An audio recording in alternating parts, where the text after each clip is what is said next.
Бұл салауат қарыздан құтылуға себепші болады екен ше. Салауатты көп толтыру адамның қарыздан құтылуына себепші болады екен.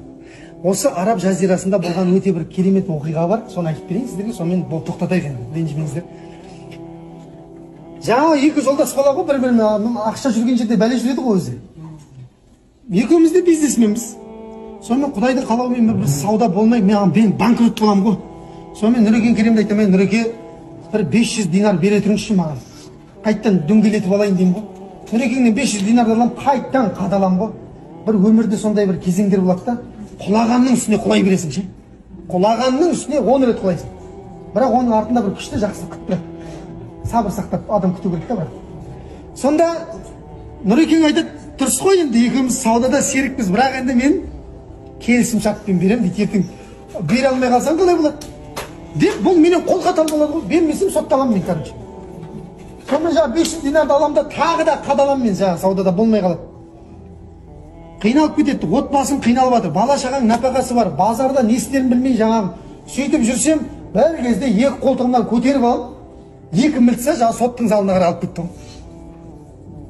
Аманшылық па, не бол білмеймін, соттың залына барғасын айтады өзі сот.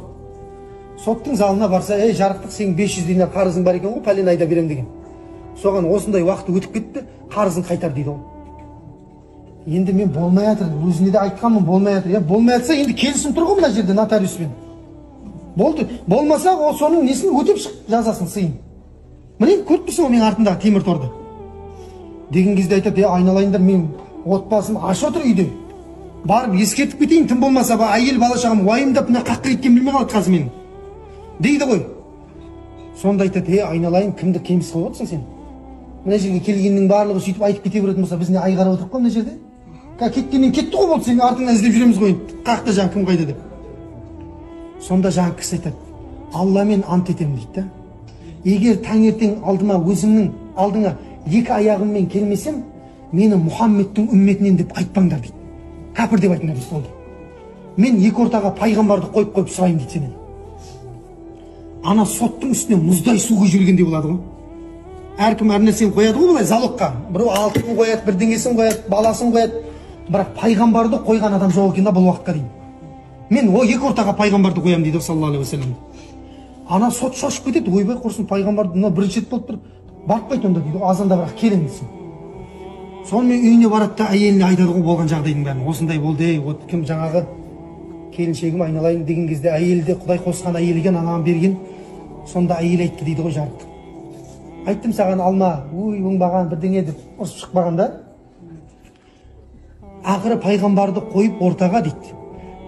Құтылып шыққан екенсің дейді. Онда екеуміз таң атқанға дейін пайғамбарға салауат айтайық дейді ғой. Ана қараңыздар. Екеуі отырып балдарды ұйықтап тастап таң атқанға дейін салауат айтқан екен да. Таң азанға кішкентай қалған кезде жаңағы кісінің көзі іліп кеткен екен. Көзі іліп кеткен кезде пайғамбар саллаллаху алейхи уассалам келген екен жаңағы кісіге. Ей пәленше, бар да ауданның әкіміне бар, мен айтты деп ақша алды деп айтқан екен. 500 динар.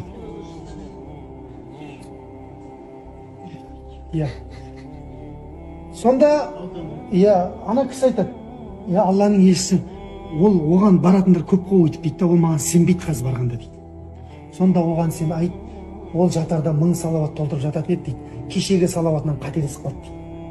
Оның салауаты 1000-ға толды, қабыл болды деп айтты дейді пайғамбар саллаллаху алейхи уассалам. Анау таң намазын жамағатпен оқып алды да, одан 1000 салауат толтыратын қандай әкім жарықтық ау. 1000 салауат толтыратын мұсылман қалмай бара жатыр ғой қазір дейді.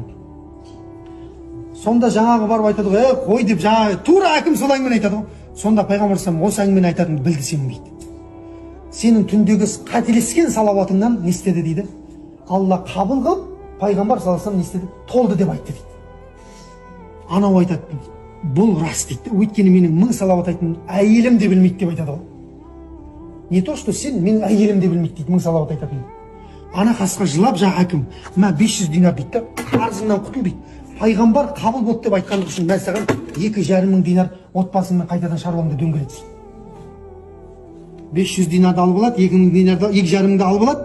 Сотқа барса сот жылап отыр дейді жаңа. Ертең азанда кел деп кеше не жыртылып отқан сотымыз.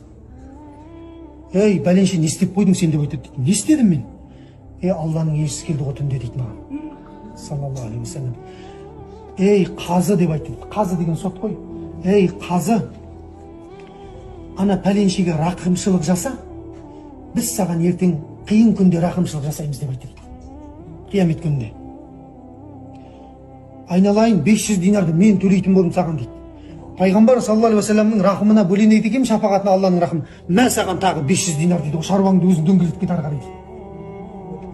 3000 динар болды ма? 3,5 мың болды, анаң жағы 500 мың қосып. Бір кезде жаңағы Нұрекен келе жатыр, маған жаңағы арыз жазып берген. Еңкілдеп жылап кіріп келеді дейді. Ей пәленше не істеп қойдың сен деп айтады дейді. Не істедім? Алланың елшісі келді ғой маған түнде деп айтады дейді саллаллаху алейхи вассалам. Ей түгенше досыңды кешірсең, біз сені қиын күні кешіреміз деп айтты дейді пайғамбар саллаллаху алейхи вассалам. Досым, мен сені кешірдім дейді, ана 500 динар жүрегіммен кешірдім. Алланың елшісін көргендігім үшін мә саған тағы 500 динар шаруаң дөңгелетші деп айтты дейді. Көрдіңіз ба? Бұл болған оқиға. Ғалымдардың аузынан қалай жетті, мен дәл солай айтып тұрмын осы оқиғаны. Көрдіңіздер ме? Пайғамбар саллаллаху алейхи вассаламға айтылған салауаттың берекетін көрдіңіздер ме? Алла тағала қарызын өтеп берді. Сонымен қайта аяқ астынан не болып кетті? Миллионер болып кетті. Динар деген алтын ақша бауырым. Дирхам күміс ақша. Бір динар деген пәленбай шаруаны істеуге болады, бір динармен. Көрдіңіздер ме? Сондай аяқ астынан не болып кетті?